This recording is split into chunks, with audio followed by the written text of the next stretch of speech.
Sa babaeng akusado, hindi niya alam na may warrant of arrest laban sa kanya, lalo na't 2 taon siyang nagtrabaho sa ibang bansa.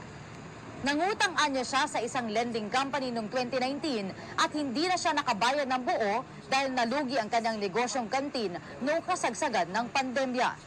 To put you on this record po, si Kabayan po ay hindi nakulong o inaresto dahil sa utang.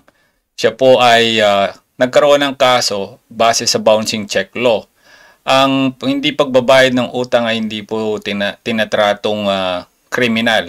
No? Ito po ay tinatrato bilang civil matter with the law prohibiting imprisonment sa pagkakakulong.